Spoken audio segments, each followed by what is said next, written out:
इस लेक्चर में हम एक्सरसाइज 7.3 के क्वेश्चन नंबर 9 को डिस्कस करेंगे। ये हमारे पास क्वेश्चन नंबर 9 गिवन है। सबसे पहले आपने इस इक्वेशन को, जो रिलेशन है बाइनोमियल एक्सपेंशन को, कॉपी कर लिया। अब ये जहन में रखिएगा कि हमें सबसे पहले राइट हैंड साइड पे 1 चाहिए। अब हम अगर क्वेश्चन को देखें तो हमारे पास 1 नहीं है, इसलिए हमने एडिड 1 ऑन बोथ साइड करा, यानी कि y डिवाइडेड बाई 2 के पास भी हमारे पास 1 आ गया, और जो हमारे पास राइट साइड थी उसमें भी हमने 1 प्लस कर दिया। ये हमारे पास बाइनोमियल सीरीज का एक्सपेंशन का फार्मूला है जी। 1 plus x power n is equal to 1 plus n x plus n into n minus 1 divided by 2 x square plus continuity में फार्मूला मौजूद है जी। हमें सिर्फ और सिर्फ सेकंड और थर्ड टर्म को कंपेयर करना है। अब अगर आप सेकंड टर्म को देखें तो ये है एन एक्स और यहाँ है 1/2 इंटू 4 डिवाइडेड बाय 9। आपने सेकंड टर्म को कंपेयर कर लिया जी, आपने मेंशन करा है कंपेयर सेकंड टर्म। जब आप सेकंड टर्म को कंपेयर करेंगे तो सबसे पहले राइट साइड को सॉल्व कर लें। 1 को 4 से मल्टीप्लाई करें, 2 को 9 से मल्टीप्लाई करें और दोनों को डिवाइड कर दें, यानी कि 4 डिवाइड बाई 18 करेंगे तो हमारे पास 2/9 आ जाएगा। तो nx इज इक्वल टू 2/9। एक बात जहन में रखिएगा, हमेशा आपने x को सेपरेट करना है, ठीक है जी। इस पॉइंट को नोट डाउन कर लें कि हमेशा आपने x को सेपरेट करना है, यानी कि जो लेफ्ट साइड का n था वो 9 के पास जाके डिवाइड हो जाएगा। तो x की वैल्यू हमारे पास आ गई 2 डिवाइडेड बाय 9/9n। दोबारा क्वेश्चन को समझ लीजिए। ये हमारे पास जो क्वेश्चन गिवन है, हमारे पास बाइनोमियल सीरीज में फर्स्ट टर्म 1 होनी चाहिए। हमारे पास क्वेश्चन में 1 नहीं था, हमने एडिड 1 ऑन बोथ साइड करा था। उसके बाद हमने कंपेयर करा, जो स्टैंडर्ड फॉर्म होती है बाइनोमियल सीरीज की, उसके साथ गिवन सीरीज को कंपेयर किया। सेकंड टर्म के साथ सेकंड टर्म कंपेयर करके हमने x की वैल्यू 2 डिवाइडेड बाय 9n कर ली। अब हम जब थर्ड टर्म को कंपेयर करेंगे तो आप देखें थर्ड टर्म हमारे पास मौजूद है n into n minus 1 divided by 2 x square, और जो गिवन सीरीज की टर्म थी हमारे पास वो आपने एज इट इज कॉपी कर ली। सबसे पहले आप इस सीरीज को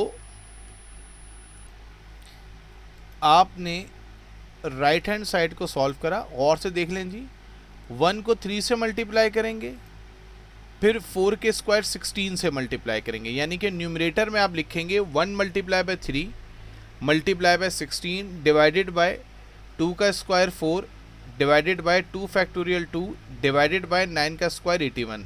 दोबारा सुन लीजिए, 1 multiply by 3 multiply by 16 divided by 4 divided bye 2 divided bye 81।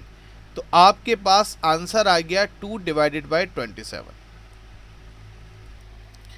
तो आपके पास 2/27 आ गया। लेफ्ट साइड पे देखें जी, 2 डिवाइड था, वो राइट साइड के 2 के पास जाके मल्टीप्लाई होगा तो ये हो जाएगा 4 डिवाइडेड बाय 27। अब आपने हमेशा इक्वेशन 3 जिसको कहा है, इस x को इक्वेशन नंबर 4 में पुट करेंगे। आपने ये लिखा है putting value of x in equation number 4। अब आप और से देखें, n इंटू एन माइनस 1 आपने एज इट इज कॉपी कर दिया। ये जो एक्स स्क्वायर था, यहां देखें आपने x की value 2 divided by 9n whole square कर दिया, equal to 4 divided by 27 as it is. अब आप और से देखें, n into n minus 1 as it is, 2 का स्क्वायर 4, 9 का स्क्वायर 81 और n का square n square. Right side पे 4 divided by 27 as it is. अब ये जो n है इसको हम डिवाइड के n स्क्वायर से कैंसिल कर देंगे, तो यहाँ पर हमारे पास n-1 बचेगा। ब्रैकेट में 4 डिवाइडेड बाय 81 n बचा, क्योंकि n से n स्क्वायर का एक n कैंसिल हो गया। राइट साइड पे हमारे पास 4 divided by 27 as it is मौजूद है। अब हमने नंबर को एक तरफ सेपरेट करना है। ये जो 81 डिवाइड था ये 4 के पास जाके मल्टीप्लाई हो जाएगा, और जो 4 लेफ्ट साइड पे मल्टीप्लाई था वो 27 के पास आ गया डिवाइड में। आपने 4 को 81 से मल्टीप्लाई किया और 27 और 4 से डिवाइड करा, तो कैलकुलेटर ने आपको आंसर 3 दे दिया। n लेफ्ट साइड पे डिवाइड था, राइट साइड पे n 3 के पास जाके मल्टीप्लाई हो जाएगा। n लेफ्ट साइड पे प्लस था, राइट साइड पे 3n के पास आके माइनस हो जाएगा, तो 3n माइनस n का आंसर 2n आ जाएगा। लेफ्ट साइड का -1 एज इट इज़ रहेगा। 2n को मैं लेफ्ट साइड के पास लेकर आऊँगा -1 के पास, तो ये आके डिवाइड हो जाएगा, तो n की वैल्यू मेरे पास आ जाएगी -1/2। जो n की वैल्यू आई है उसको आपने इक्वेशन नंबर 3 में पुट कर दिया। अब इक्वेशन नंबर 3 देखिए, x = 2 डिवाइडेड बाय 9n आपने एज इट इज लिख दिया। n की जगह जो n की आपने वैल्यू निकाली है -1/2, n की जगह आपने -1/2 रखा, और इसको कैलकुलेटर से सॉल्व करेंगे तो हमारे पास आंसर -4 डिवाइडेड बाय 9 आ जाएगा। अगर आप इसको सॉल्व करना भी देखें तो जब डिवाइड के 9 को -1/2 से आपने मल्टीप्लाई किया तो डिवाइड में -9/2 आ गया। ये जो 2 डिवाइड था ये ऊपर जाके मल्टीप्लाई होगा 2 से, तो ये 4 हो जाएगा, और माइनस को हमने 4 के साथ लिख दिया, तो x की वैल्यू -4/9 आ गई। इसको सिंपली आप कैलकुलेटर से भी सॉल्व कर सकते हैं। अब आपके पास n भी आ गया और आपके पास x की वैल्यू भी आ गई।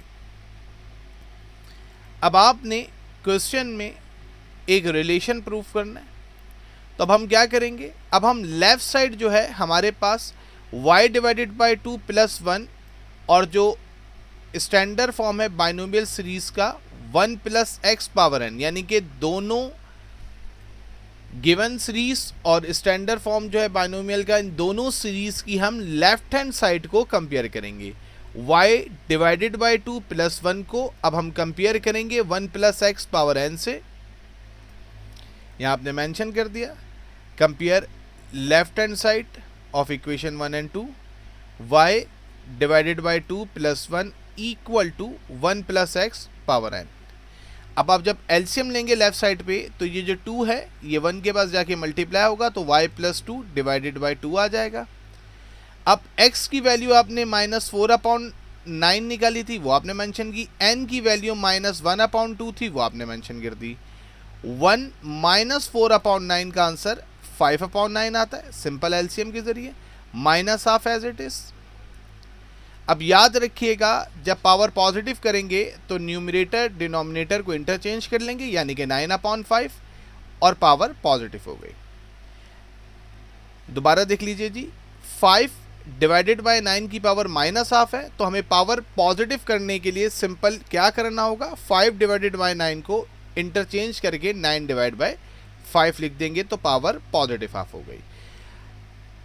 अब आपने दोनों साइड स्क्वायर करना है, क्योंकि रिलेशन में आपको y² चाहिए, तो आपने स्क्वायरिंग की बोथ साइड, यानी कि y + 2 डिवाइडेड बाय 2 पे भी स्क्वायर कर दिया, और जैसे ही आपने 9/5 पावर हाफ पे स्क्वायर किया, तो हाफ पावर ने स्क्वायर के 2 को कैंसिल करके सिंपल 9/5 कर दिया इसको। y + 2 होल स्क्वायर को आपने a + b के होल स्क्वायर के फार्मूले से ओपन किया, तो ये आ गया y² + 4y + 4, और डिवाइड के 2 पे जो स्क्वायर है ये +4 हो गया। राइट साइड का जो 5 है डिवाइड का, वो लेफ्ट साइड पे आके मल्टीप्लाई हो गया, और लेफ्ट साइड का 4 राइट साइड के 9 के पास जाके मल्टीप्लाई होगा, तो 9 4 36 आ गया। जब आप 5 से ब्रैकेट को मल्टीप्लाई करेंगे तो ये हो जाएगा 5 × y² 5y², 5 + 5 × 4 20y, 5 × 4 + 20। अब ये जो 36 राइट साइड पे प्लस था, लेफ्ट साइड के पास 20 के पास आके माइनस हो गया, तो 20 - 26 -16 आ गया, तो हमारे पास आ गया 5y² + 20y -16 = 0, और यही हमें प्रूफ करना था। आप चेक कर लें, यही हमें प्रूफ करना था। आई होप कि ये क्वेश्चन आपको अच्छे से समझ में आ गया होगा।